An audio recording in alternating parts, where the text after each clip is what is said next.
Salut à tous, j'espère que vous allez bien, que vous passez une très belle journée. Je suis super heureuse comme d'habitude de vous retrouver aujourd'hui sur la chaîne YouTube pour une nouvelle vidéo. Et non, aujourd'hui ce n'est pas une vidéo revue, on fait une petite pause dans les vidéos revues puisque je suis allée à la médiathèque. Bien évidemment, j'ai hâte de vous montrer tout ce que j'ai emprunté, donc c'est ce que je vais faire aujourd'hui puisque vous l'aurez sûrement vu au titre. Cette vidéo est une vidéo in my library bag. Je n'ai pas emprunté de roman tout simplement parce qu'en ce moment je préfère lire les livres que j'ai sur ma liseuse, les livres que j'ai dans mes bibliothèques et j'ai pas franchement envie d'emprunter des romans à la médiathèque, mais j'ai tout de même emprunté pas mal de mangas, des bandes dessinées et des albums puisque je l'ai déjà dit, c'est le genre de choses que j'aime le plus emprunter à la médiathèque, même si c'est vrai que j'adore aussi emprunter des romans, des magazines, des DVD, tout ce que vous voulez, mais les bandes dessinées, les mangas, les albums, c'est des genres dans lesquels j'investis rarement personnellement, à moins d'être sûre d'aimer, ou alors à moins de l'avoir déjà lu en l'empruntant à la médiathèque, puisque c'est vrai que je trouve que ça reste quand même assez onéreux en comparaison du temps de lecture qu'il y a. Donc la médiathèque c'est toujours la bonne alternative, ça permet de tester, de faire des découvertes et puis si on aime, pourquoi pas ensuite l'acheter pour notre bibliothèque à nous personnelle. Beaucoup des livres que je vais vous présenter aujourd'hui c'est des suites de sagas que j'ai déjà lues, dont je vous ai déjà parlé sur la chaîne, donc là je vais passer assez rapidement. Et il y a d'autres livres, je les ai pris complètement au feeling, donc trêve de lolotage, on commence tout de suite avec les mangas, c'est parti. Comme d'habitude dans chacune des vidéos In My Library Bag, c'est devenu un petit peu un rituel. Quand on parle de manga, on parle bien évidemment de Yotsubae. J'ai emprunté le tome 12 et le tome 13. J'étais très heureuse de les trouver, très heureuse de les avoir et j'ai bien évidemment super hâte de les lire. Même si je pense lire avec tout de même un petit pincement au cœur, je suis sûre de passer un excellent moment, je suis sûre que c'est feel good, que ça va me faire rire, sourire, m'apporter du baume au cœur, de la bonne humeur, parce que c'est Yotsuba et c'est ce que fait Yotsuba à chaque fois. Mais c'est les derniers tomes parus. Après il va falloir que j'attende la sortie du tome 14 et je sais pas trop pour quand c'est pour le moment, donc je pense que ces deux derniers tomes, je vais les savourer.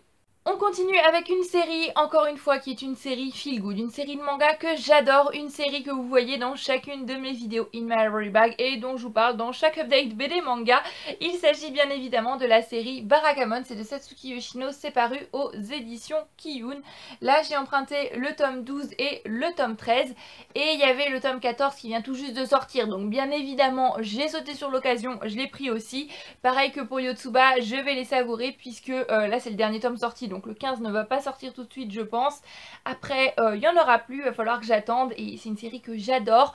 Mais contrairement à Yotsuba, je me dis que Barakamon, je pourrais patienter avec l'anime que j'ai hâte de découvrir. Mais d'abord, je finis la saga. Toujours dans mes suites de séries manga, j'ai emprunté Emma, le tome 3, c'est de Kaoru Mori, c'est par édition Kurokawa. C'est une série dont j'avais entendu beaucoup de bons avis, bon, on parle de l'Angleterre, on parle d'une série historique, d'un manga, tout ce qu'il y a pour me plaire, donc je me suis dit pourquoi ça me plairait pas.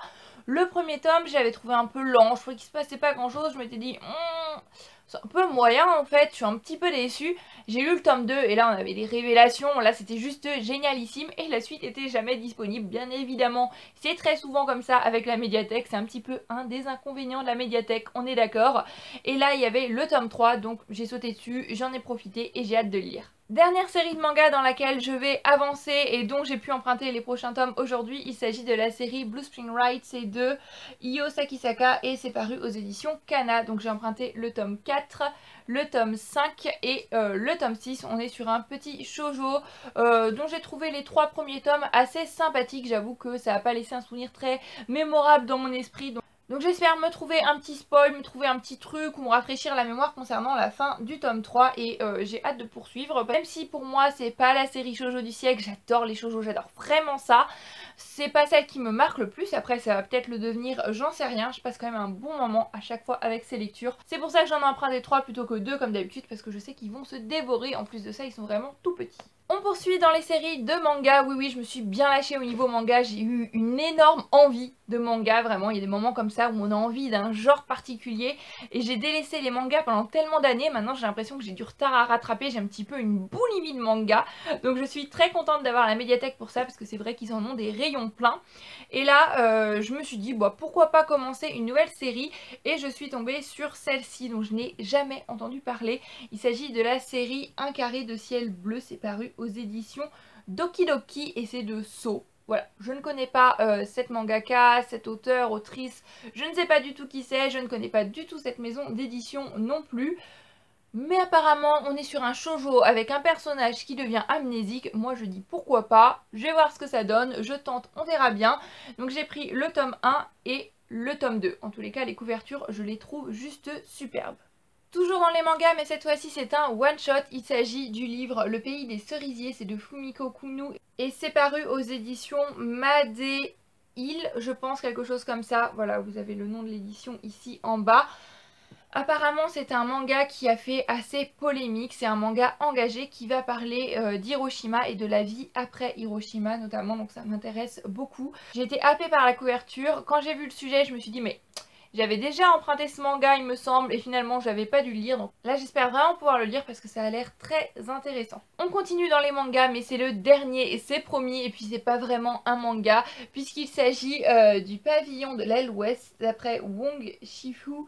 C'est de Sun Kya-yu et Guo Guo et c'est paru aux éditions Xiaopan. En fait, je ne sais pas du tout de quoi ça parle. Si je dis que c'est pas vraiment un manga, c'est parce que ça se lit dans un sens de lecture classique, si je puis dire, et que l'intérieur est en couleur. Voilà, je pense que c'est plus une bande dessinée, peut-être avec des traits de crayon japonais, des traits de crayon de manga, je ne sais absolument pas. J'y vais complètement les yeux fermés, mais quand on parle de bande dessinée, de manga, d'album, j'aime bien faire ces petites découvertes un petit peu à l'aveugle. On passe maintenant aux bandes dessinées. Alors là, la plupart, je les ai empruntées complètement au feeling et c'est le cas de celle que je vous montre tout de suite. Il s'agit de la bande dessinée Le Temps Perdu, c'est de Rodolphe et Vink, c'est paru aux éditions DM. Encore une fois, je ne connais absolument pas cet auteur. Je ne connais pas non plus cette bande dessinée, donc je n'ai jamais entendu parler, ni cette maison d'édition, mais la couverture est juste sublime.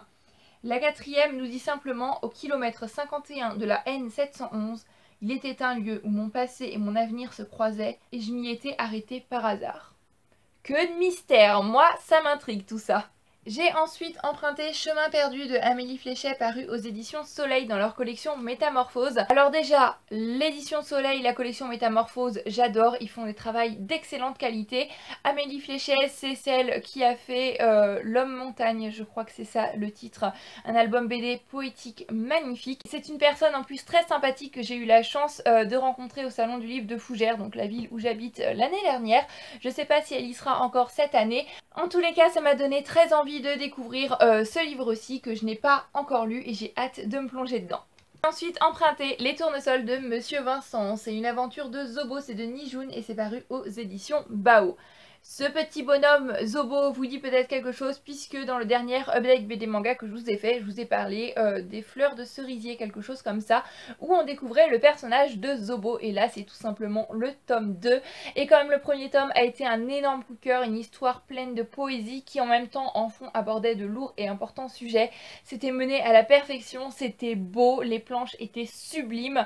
Là j'ai pas envie de l'ouvrir, j'ai envie de me laisser surprendre encore une fois, mais je suis sûre de passer un excellent moment avec ce deuxième tome. Je suis tombée sur cette bande dessinée là qui est la première d'une série en 4 tomes. Je pense que c'est assez important pour le souligner. Généralement les séries de bande dessinée font beaucoup de tomes. Là il n'y en a que 4, donc je me suis dit bon, il y a 4 tomes, alors je peux bien me lancer dedans, je peux bien tenter avec le premier.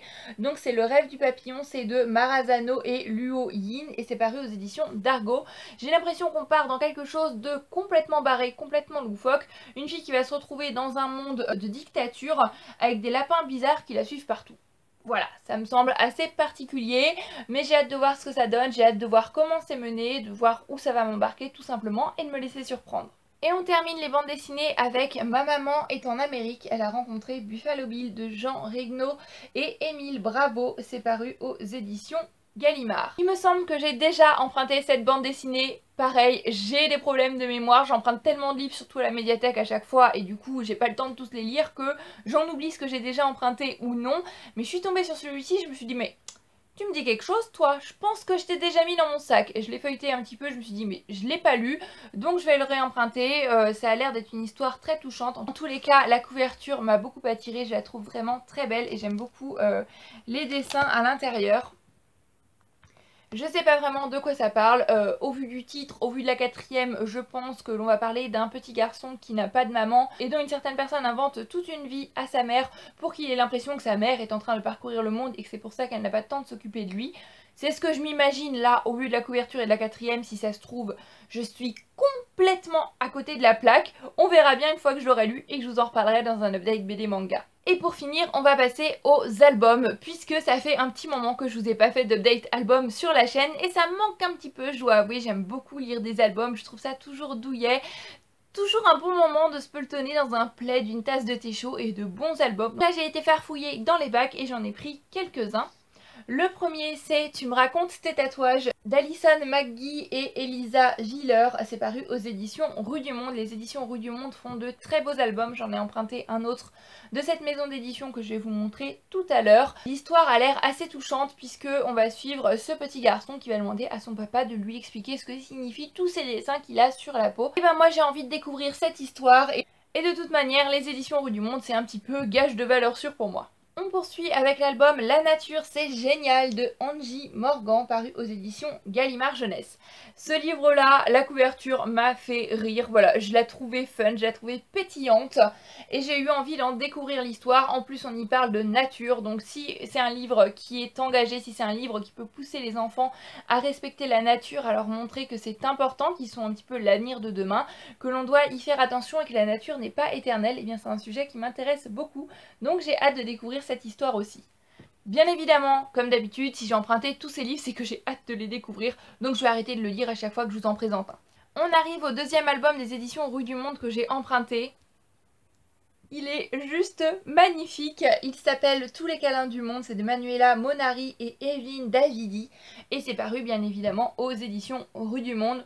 Voilà, juste la couverture, je pense que j'ai pas besoin d'en dire plus, il est quand même super mignon, trognon. Oups, un album de Suzy Moore illustré par Russell Alto, paru aux éditions Kaléidoscope. Je ne sais absolument rien de cet album, mais la couverture, pareil, j'ai trouvé ça déjanté et si l'histoire l'est tout autant, et ben ça ne peut que me plaire. Et on termine cette vidéo In My Library Bag avec deux albums un petit peu particuliers puisqu'il s'agit d'albums en italien. Voilà. Je refais une petite parenthèse pour vous expliquer un petit peu le contexte de tout ça. J'aime beaucoup apprendre plein de langues étrangères. J'ai fait des études d'anglais, mais avant de faire des études d'anglais, quand j'ai appris un petit peu par moi-même, puisque j'ai commencé, je devais être en CM2, quelque chose comme ça, j'ai commencé l'anglais en lisant des albums pour enfants et c'est vraiment super parce que le vocabulaire est adapté aux enfants, il n'y a pas de mots trop compliqués, pour ensuite petit à petit passer à des livres un peu plus épais, pour ensuite aller vers des romans adultes. Mais je me suis dit que j'ai quand même fait 3 ans d'italien à la fac en seconde langue et que ce serait un petit peu ballot de perdre, même si j'essaye de regarder des vidéos en italien, de faire des exercices d'italien tous les jours. Une langue étrangère, si on la pratique pas, ça se perd assez rapidement. Je me dis c'est quand même bête, ce serait bien d'avoir un petit peu de lecture dans une autre langue. Comment est-ce que je pourrais faire ça? Et là je me suis souvenue, je me suis dit mais voilà, j'ai qu'à faire comme pour l'anglais, et bien je commence avec des albums pour enfants en italien et puis petit à petit quand je me sentirai plus à l'aise j'irai vers choses qui ont plus de pages, qui ont plus de textes avec un vocabulaire plus élaboré peut-être. Et à la médiathèque j'ai découvert 2 grands bacs d'albums en italien, il y avait aussi des albums en allemand, des albums en arabe, en chinois, en turc. Voilà, j'étais fascinée, j'ai trouvé ça génial, donc j'en ai emprunté 2 en italien. Le premier c'est parce que sa couverture je l'ai trouvée trop mignonne. Ça s'appelle L'Amico del Piccolo Tyrannosauro, c'est de Florence Sevos et Anaïs Voglade et c'est paru aux éditions Baba Libri qui est une maison d'édition italienne je suppose. Je vous le présente aujourd'hui dans cette vidéo mais je ne sais pas si je vous en reparlerai dans une vidéo Parlons Album ou non. Peut-être que oui, peut-être que non, je sais pas encore, ça dépend, est-ce que vous voulez que je vous en parle? Je ne sais pas s'il a été traduit en français ou non. Et le deuxième album en italien que j'ai emprunté, c'est certainement pas pour sa couverture parce que je la trouve pas très belle. Il s'agit de l'album La Principessa Terribile, c'est de Nadja et c'est paru aux éditions Baba Libri également. Voilà, j'aime pas du tout ce style de dessin, je trouve ça pas très beau, mais bon, le livre s'appelle quand même La Princesse Terrible, donc c'est peut-être pour ça que c'est moche, c'est parce qu'elle est moche. Je ne sais pas du tout, je ne connais absolument pas cette histoire, on est un petit peu sous forme de bande dessinée comme ça. Après si j'ai emprunté ces 2 albums c'est surtout pour me faire pratiquer la lecture de l'italien, en plus de l'écoute orale, en plus de l'écriture en italien, puisque bien sûr quand on apprend une langue il faut maintenir à niveau toutes les capacités si je puis dire et lire en fait partie. Donc je pense que ça ne peut que me faire du bien. Après c'est des albums donc si l'histoire est toute nulle, toute pourrie, ça va pas durer 50 ans non plus. Voilà, j'en ai terminé pour cette vidéo In My Ivory Bag qui était assez courte je pense, donc je suis plutôt contente de moi. J'espère qu'elle vous aura plu comme d'habitude pour ma part. En attendant la prochaine vidéo, je vous souhaite à tous de très belles lectures. Je vous fais plein de bisous et je vous dis à très bientôt pour une prochaine vidéo livresque. Bye bye!